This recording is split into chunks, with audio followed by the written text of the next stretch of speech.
Hey guys, this is Pharaoh 2091, and welcome back to Let's Play 999. Last time we left off, we were solving that puzzle to, get to 15 all around and move the boxes and whatnot, and for some odd reason, those two puzzles really got to me, like they really bothered me, but in the end, I got through it, and now we can actually check out what's in that coffin because we moved all those boxes, so that's what I'm going to be doing. I think we had to go up here. And now we can actually climb up here. Yep, see? There we go. So what the hell's in here? I mean, in the whole entire game, they were mentioning coffins, but is it really that Alice mummy? Well, I guess we can take a look. They walked slowly past the row of crates until they came to the coffin. They stopped and nodded to one another, and Jupe put his hand on the lid of the coffin. Mummy! Is it? Just kidding. You... Oh, damn game. He smirked heartily at his own joke. Jupe grumbled and shook his head. Whatever, just open it. Jupe resisted the urge to remind Santa that he had it opened a long time ago. Santa had interrupted and quickly threw off the lid of the coffin. So what's in it? They peered inside. Contrary to what they expected, the inside of the coffin was quite large. It was mostly empty, but not completely so. Laying on the bottom was a rusty key, and next to the key... It's a gun! Yeah, a revolver. It looks pretty old.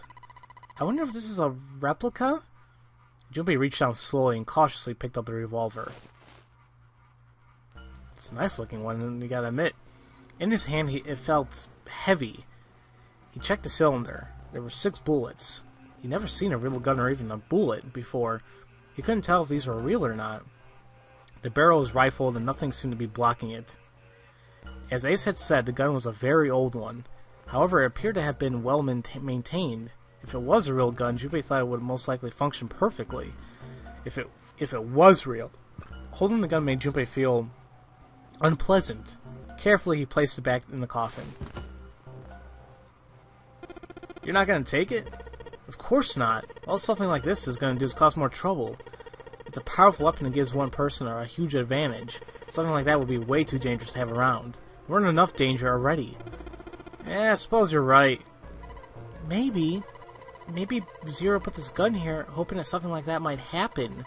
In other words, maybe he put it here to make us fight each other. In that case, we should most certainly leave it here. I, for one, have no desire to let Zero control me. The others nodded. They had no desire to be under Zero's control either.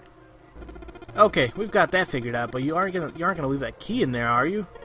Yeah, of course I'm not. Jupe picked up the rusty key and slid the top of the coffin back into place, the gun where they had found it.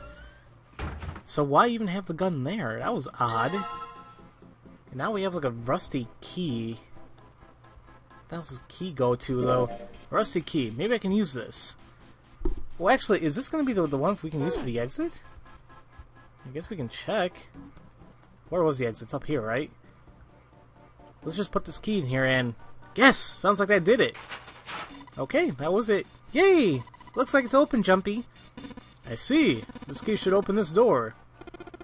Hey, what are we waiting for? Let's go! Alright, let's get the hell out. Yes! It's opening! And we have successfully escaped yet another room. And regarding the other playthroughs, then I believe they find door 9 here, right? And then they go talk to the others. I'm assuming, though, anyway. I mean, I'm assuming it's going to be the ending right here, concerning the other patterns, playthroughs went through. So we'll see what's going to happen here. The hallway that left the cargo room headed straight toward the stern. Jupe and the other 3 proceeded down it silently.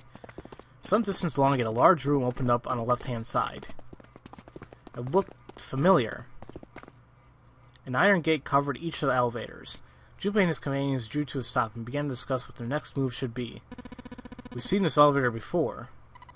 We got off the one on the left just a little while ago. Then we went through the number 6 door and that took us to the engine room. Yes, and after that we passed through the cargo room. And now we're back here. In other ways, we made a loop. We're back where we started. Jupe approached the elevator. Gently, he pushed a triangle button on the wall next to it. A moment passed.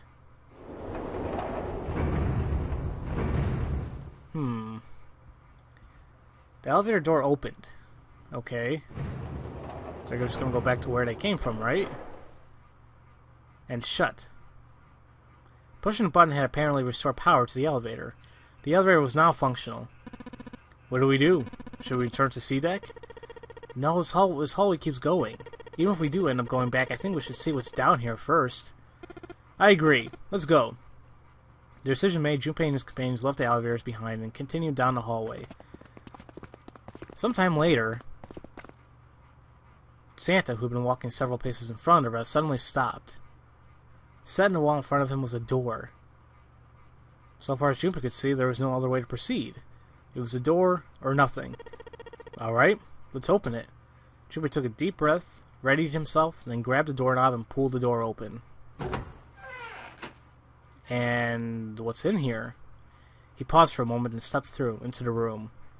And there he saw a number that had hung over their heads since they had woken up. Door 9. Like the numbers on every other door, this one too was a rough shape made of red paint. Its door was set into the back wall of the room. Jupe leapt toward it with a sudden burst of hopeful energy. It was a large double door, heavy and full of solemn importance. He grabbed hold of the door handle and shook. Nothing, but he hadn't expected it to open. The red sat on the wall next to the door. Its screen read, "Vacant." Finally, they found it. Jupe felt himself overwhelmed by a torrent of emotion. At last, they found the exit, but cold gripped his heart, and he knew all too well why. As he stood, frozen, unsure what to think or feel. "Jumpy! Look! Behind you!" He spun around. He couldn't believe what he saw. What? It was a door, the number 9 written across it. Was there a second door? So there's 2 number 9s. They didn't say that. So is it possible that we can all leave then? Why? Jupe's voice was barely audible, even to himself. He stumbled toward a second door as if somehow compelled. It was a small, single door. It sat in the starboard corner of the room, on the small wall as the door they had entered from, but in the opposite corner.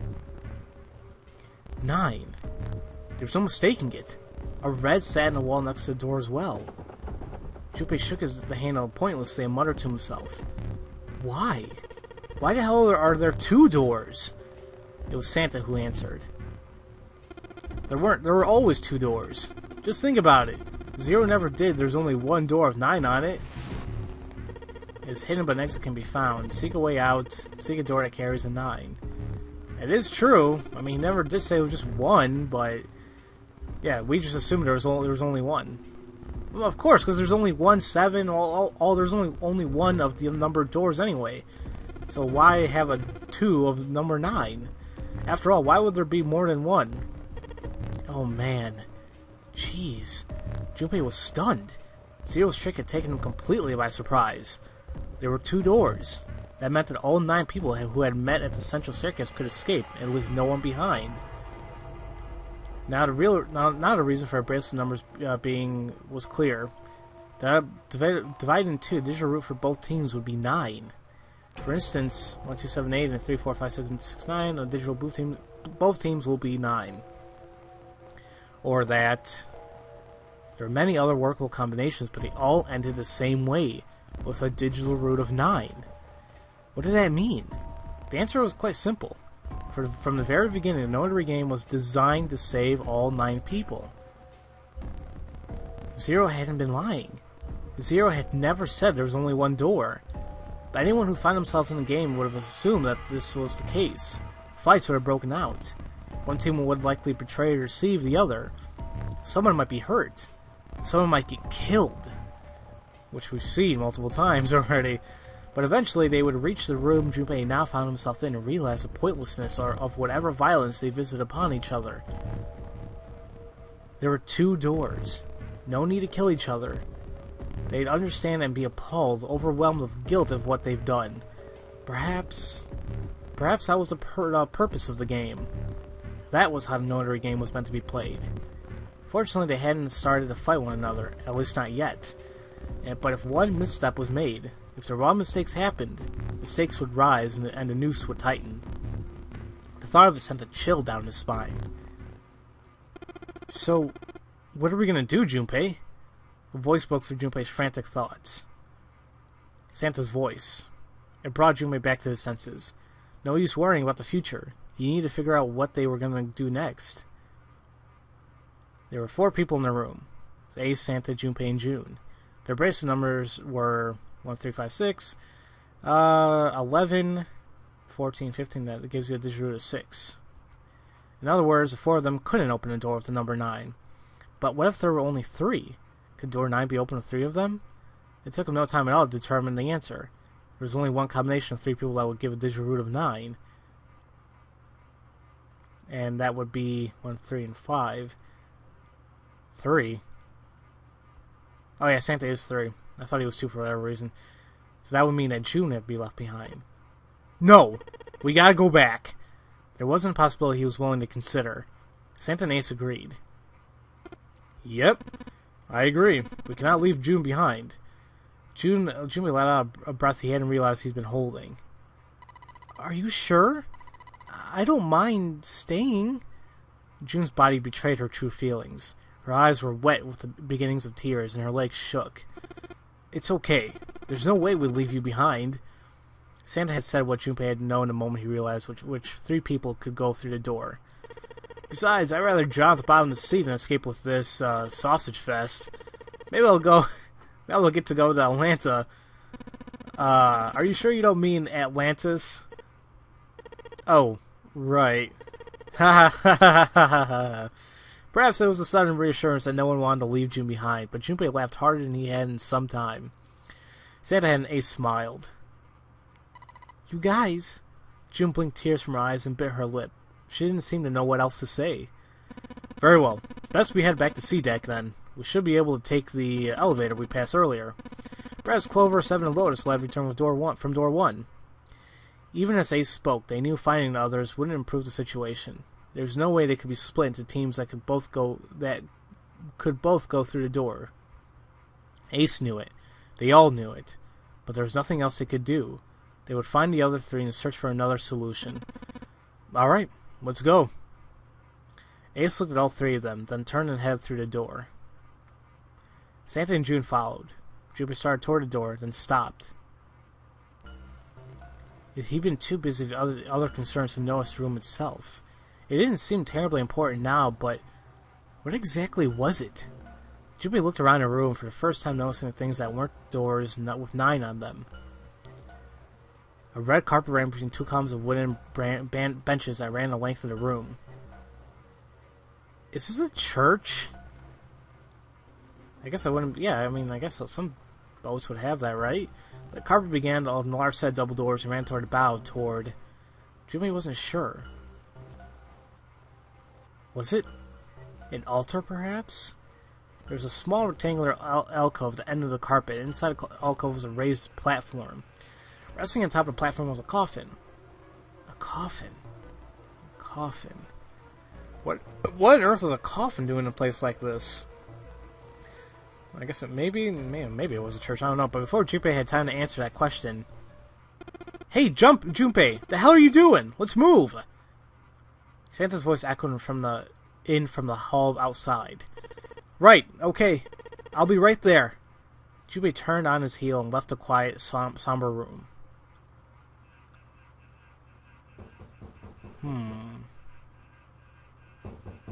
I still don't get it, though. What the hell's that?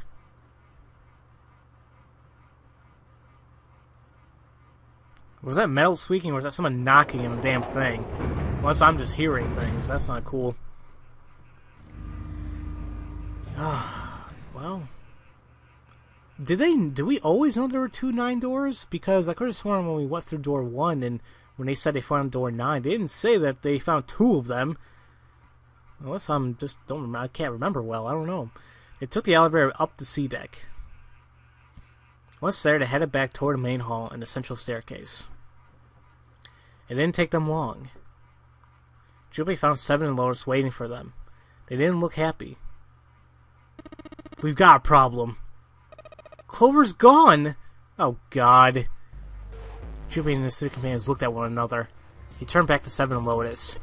What do you mean, gone? Santa, Ace, and June had their own questions to ask. When? Why? You two went to door one with Clover, didn't you? Seven and Lotus responded as best as they could. Yeah, we went through the door together. But Clover barely spoke to us.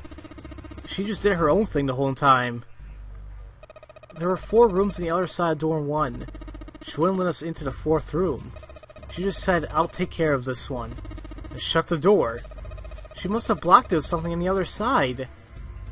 We waited for a while, but Clover didn't come out. We called for her, but she didn't answer. So I kicked her down the door and we went into the room. But it was empty. Clover wasn't there. There was a door on the other wall, and it was open.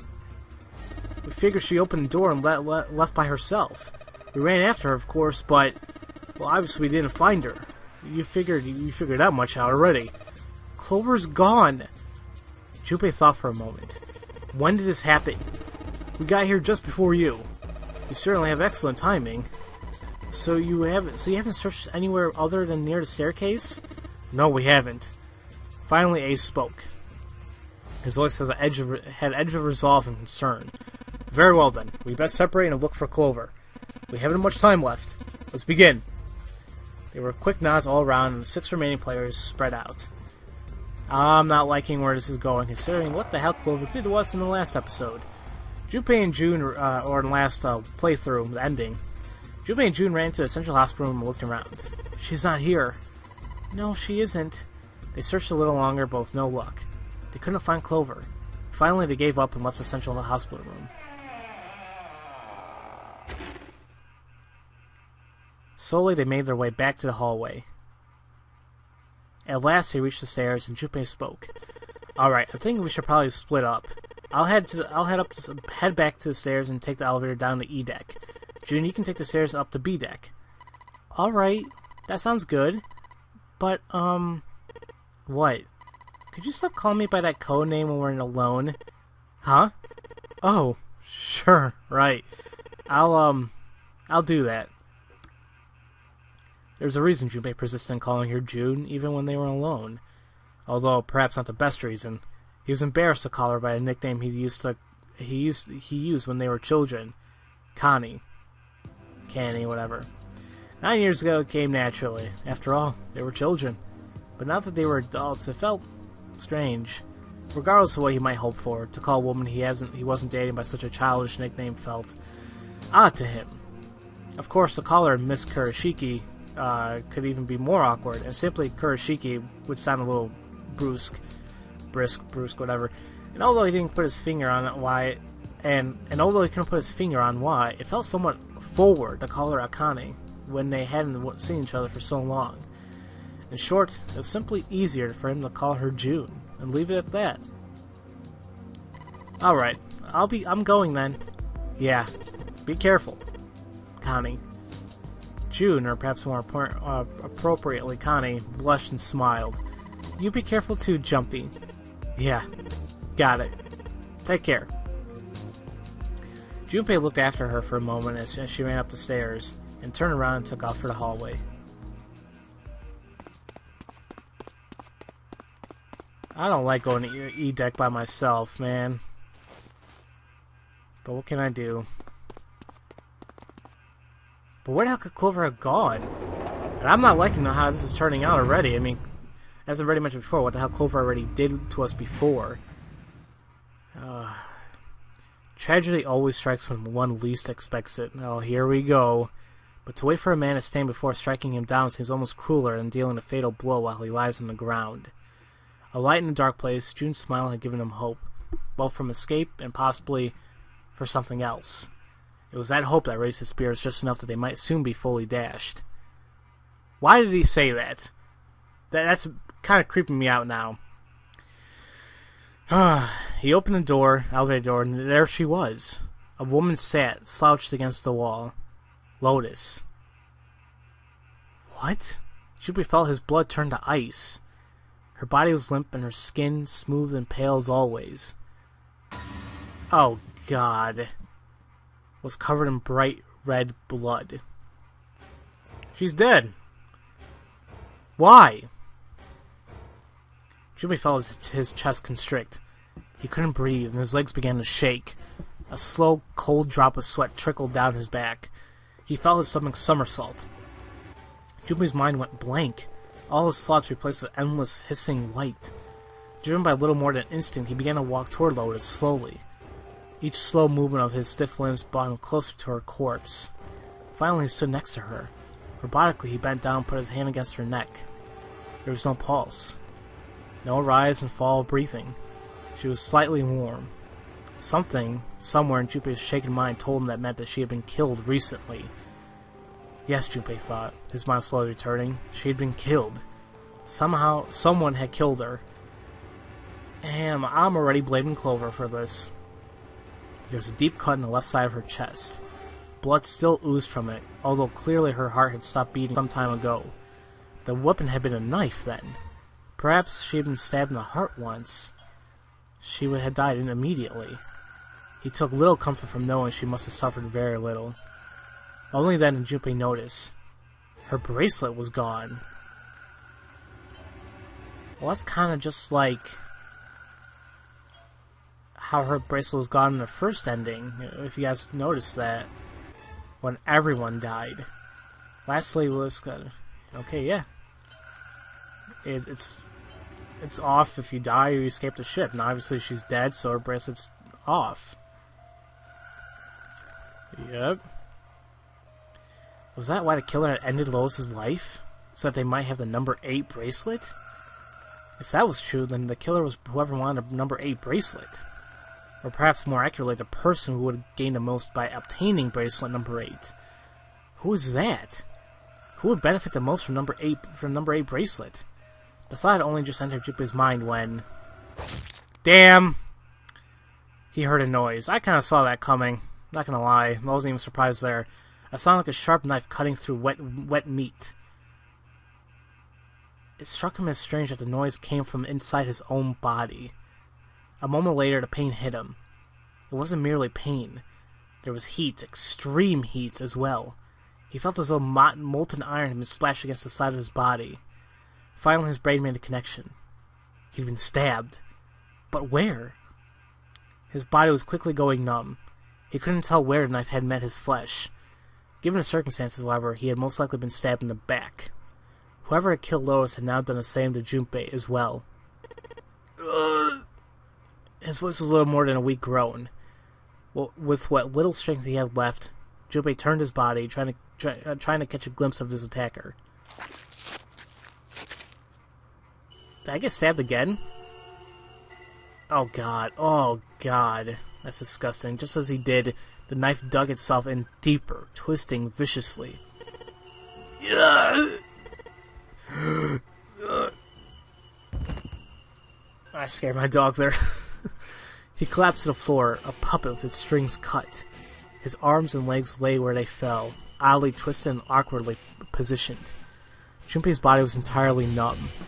He could feel the blood leaking out of him, but nothing would move. Nothing, save his eyes. As he lay on the floor, his life ebbing away, Junpei finally saw his attacker. 2 tiny images of the killer reflected in his eyes. With that recognition came... nothing. He felt no emotions. Not anger, not sadness, not regret. The perilousness or whatever that claimed his body had reached his mind. His killer glanced down his body. Who was it? Who was it? Then, without a word, climbed into the elevator and was gone. His eyesight began to fade. The world grew blurry and began to dissolve into an empty white fog. The fog crept into the edges of his mind and worked inexorably inward. Soon it swallowed up the last that remained of Junpei's mind, and his consciousness left him. There was nothing more. Into utter emptiness, he fell. Into zero. Whatever Jupe had been was gone.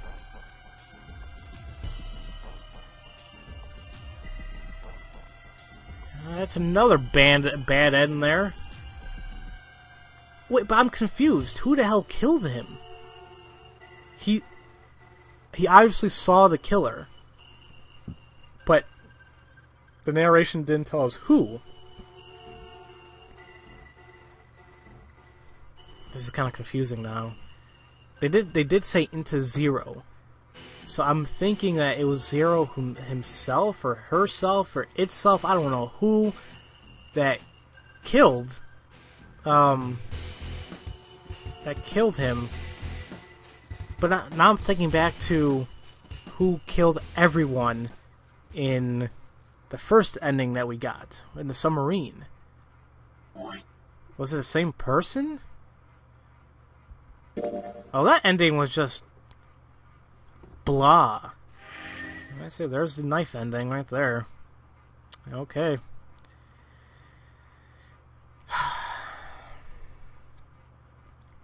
Well, now I'm confused. I'm very, very confused because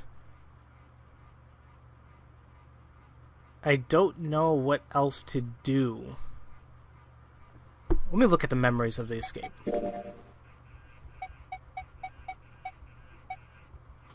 Yeah, we've essentially been to every single door but door 9.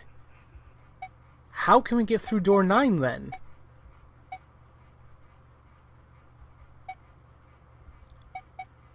This is confusing. I went through every single door through different playthroughs, 3 of them now, and they've all been bad endings.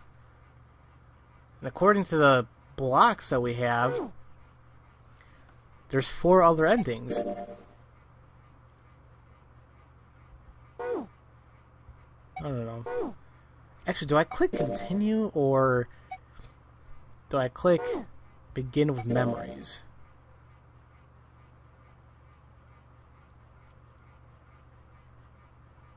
Does it really matter? Because I saved at the end and I always click continue. Maybe does that? This is gonna be confusing.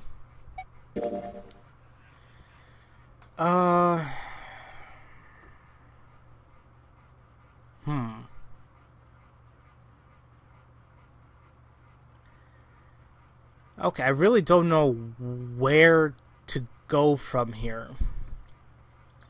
Because the issue is